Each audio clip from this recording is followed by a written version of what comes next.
नमोस्तु आचार्य श्री। कृष्णा जैन आगरा से अपनी शंका रख रही हैं, आत्मा तो अमूर्तिक है, हमको आत्मा का चिंतन कैसे करना चाहिए? आत्मा जो है अमूर्तिक है, तो अमूर्तिक का चिंतन नहीं करना है। आत्मा स्वानुभव गम्य है, इसका चिंतन करना है। हमें स्व का अनुभव होता नहीं होता है, ये देखिए। आत्मा जानना और देखना आत्मा का स्वभाव है। तो मैं आत्मा ज्ञान स्वभावी आत्मा है, दर्शन स्वभावी आत्मा है, तो मुझे ज्ञान में अनंत सुख का अनुभव होता है। हमें उसका चिंतन करना है। हमारी स्थिरता ज्ञान उपयोग में रहे, ज्ञाता दृष्टापन में रहे। ज्ञान में जो कुछ भी दिखे झलके, उसमें किसी प्रकार का राग द्वेष परिणाम ना रहे, वीतराग भाव रहे। इस प्रकार का चिंतन करना है। अमूर्तिक रूप रस गंध वर्ण से रहित हमें आत्मा जो है वो दिखेगी नहीं। वह तो जब हमें केवल ज्ञान की प्राप्ति हो तो हमें वह अमूर्तिकपना भी दिखाई दे हमारे ज्ञान में। लेकिन अभी तो आत्मा ज्ञान का विषय है और ज्ञान के विषय में हम उसका स्वानुगम्य कर सकते हैं। अतः हमें अपने ज्ञाता दृष्टा स्वभाव को प्रकट करने के लिए आत्म ध्यान करना चाहिए। नमोस्तु आचार्य श्री। वंदना जैन सूरत गुजरात से अपनी शंका रख रही हैं, वर्ष और कोटि पूर्व में क्या अंतर है? वर्ष जो है 365 दिन का जो होता है वो वर्ष कहलाता है, लेकिन पूर्व कोटि बहुत ज़्यादा है, जिसमें कितने वर्ष लग जाते हैं। देखिए 84 लाख पूर्वांगों का, 84 लाख वर्षों का एक पूर्वांग होता है। 84 लाख वर्षों का एक पूर्वांग होता है। और ऐसे 84 लाख पूर्वांगों का 84 लाख पूर्वांग गुणा करने पर जो फल आता है उसे पूर्व कहते हैं। और ऐसे पूर्व में 1 करोड़ का गुणा कर देंगे तो वो बनेगा 1 पूर्व कोटि। कोटि मतलब करोड़ होता है। तो इस प्रकार से वर्ष तो बहुत छोटा है, 365 दिन का है, और 84 लाख वर्षों का एक पूर्वांग होता है। आप सोचिए 84 लाख वर्ष में कितने दिन हो गए, आप लगा लीजिए हिसाब। और फिर 84 लाख वर्ष में 84 लाख वर्ष का गुणा करने पर जो आता है उसे कहते हैं एक पूर्व। नमोस्तु आचार्य श्री। मीना बहन अहमदाबाद से अपनी शंका रख रही हैं कि मनुष्य को गुस्सा कौन से कर्म के उदय से आता है? क्रोध कर्म के कारण गुस्सा आता है। वो क्रोध भी 4 प्रकार का होता है। अनंतानुबंधी क्रोध, अप्रत्याख्यान क्रोध, प्रत्याख्यान क्रोध और स्वंजलन क्रोध। इस प्रकार से क्रोध जो है वो 4 प्रकार का होता है। और किसी भी व्यक्ति को जो मिथ्या दृष्टि है उसको चारों प्रकार के क्रोध का उदय आ सकता है। सम्यक दृष्टि को अनंतानुबंधी क्रोध कर्म उदय में नहीं आएगा। अप्रत्याख्यान, प्रत्याख्यान, स्वंजलन इस प्रकार के क्रोध उदय में आए तो गुस्सा आ सकता है। देश प्रति को तो जो है अप्रत्याख्यान नहीं आएगा, सिर्फ प्रत्याख्यान और स्वंजलन क्रोध उदय में आए तो उसे गुस्सा आ सकता है।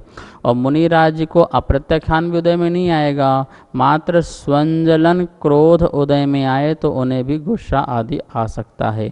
इस प्रकार से अपन कैटेगरीज बना लें और 4 प्रकार के क्रोधों को जानें कि ये क्रोध कर्म जो है द्रव्य कर्म है, इनके उदय से व्यक्ति को क्रोध आता है। नमोस्तु आचार्य श्री। उषा जैन कारंजा से अपनी शंका रख रही हैं कि जो भविष्य काल के तीर्थंकर होने वाले हैं उनमें से कुछ तो दूसरे और तीसरे नरक में हैं और बाकी के कहाँ पर हैं, कृपया समाधान करें। भविष्य काल में होने वाले जो तीर्थंकर हैं वो अभी कुछ नरक में हैं और शेष अधिक संख्या जो है वो देव पर्याय में हैं, जिनको वहाँ से आकर के वो भविष्य काल में तीर्थंकर बनेंगे। नमोस्तु आचार्य श्री। कमल जैन दिल्ली से अपनी शंका रख रहे हैं कि जो ढाई दीप के बाहर सदैव पंचम काल रहता है, तो क्या वहाँ के लोग कौन से तीर्थंकरों की पूजा करते हैं और क्या वहाँ पर मुनि भी विद्यमान रहते हैं, कृपया समाधान करें। ढाई दीप के बाहर कोई भी मनुष्य नहीं पाए जाते हैं। ढाई दीप के अंदर ही मनुष्य होते हैं, तो वहाँ पर मुनि भी नहीं हो सकते, वहाँ पर कोई तीर्थंकर भी नहीं हो सकते। इसलिए वहाँ पर इस प्रकार जैसे मनुष्य ढाई दीप में पूजा पाठ पद्धति करते हैं वैसे वहाँ हो भी नहीं सकता है।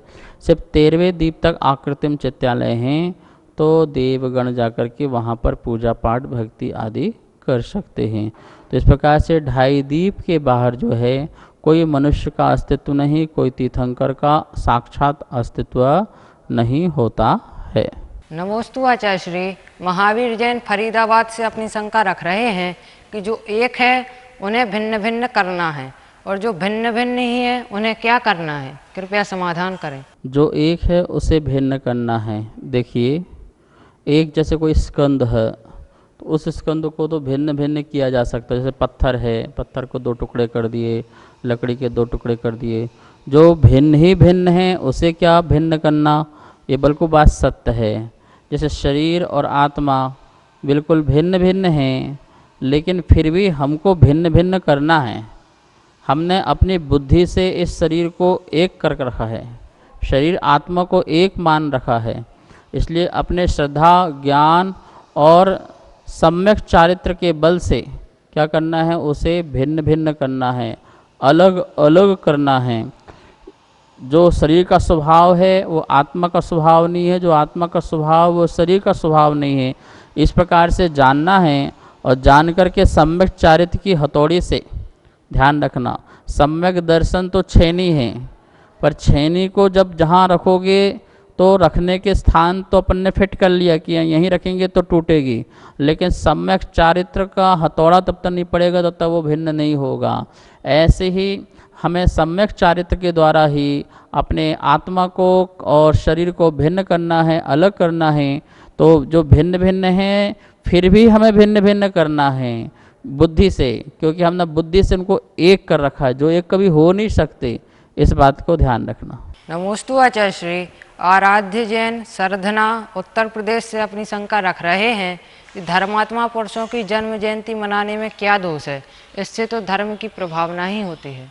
धर्मात्मा जनों की जो है जन्म जयंती हम मनाते हैं तो हमें मिथ्यात्व का दोष लगता है, क्योंकि जन्म जो हुआ है वो मिथ्यात्व अवस्था में हुआ है, और मिथ्यात्व अवस्था के जीव का उत्सव महोत्सव मनाना, इसका मतलब है मिथ्यात्व की अनुमोदना करना।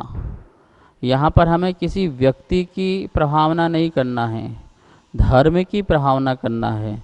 तो जहाँ से धर्म प्रकट हुआ है वहाँ से प्रभावना होती है, रत्नात्रय की प्रभावना होती है। आत्म प्रभावना जहाँ से हमारी बढ़ी है, तो रत्नात्रय धारण करने के बाद ही हमारी आत्म प्रभावना बढ़ी है। इसलिए रत्नात्रय की प्रभावना कीजिए। आप दीक्षा दिवस मनाएं, खुशियाँ मनाएं, बहुत अच्छा है। यदि धर्मात्मा भी अपना जन्म उत्सव मनाना चालू कर दे और लोगों को प्रेरणा दे तो ये तो बिल्कुल मिथ्यात्व है सरासर। कभी भी हमें अपना जन्मदिन आदि के बारे में इस प्रकार का उत्सव महोत्सव नहीं मनाना है। जन्म कल्याणक भगवान का मनाओ, वो सम्यक दर्शन लेके आए हुए हैं और वो उनका निश्चित तीर्थंकर होना है, तो उनका जन्म कल्याणक जो है हमारे कल्याण का कारण बन सकता है। लेकिन किसी के मिथ्यात्व सहित जन्म का जो उत्सव है वो हमारे लिए कल्याण का कारक नहीं हो सकता। सभी को सादर जय जिनेन्द्र। पूज्य गुरुदेव के द्वारा नित्य आगम के अनुसार आप सभी की शंकाओं का समाधान किया जा रहा है, जो 165 देश में प्रसारित हो रहा है। आप सभी आगम धारा संघ का समाधान के एक दिन के 2100 में और एक महीने के 11,000 में पुण्यार्जक बन सकते हैं। आप पुण्यार्जक बनने के लिए नीचे दिए गए नंबर पर संपर्क करें। आपका नाम पारस चैनल द्वारा प्रसारित किया जाएगा। धन्यवाद। जय जिनेन्द्र।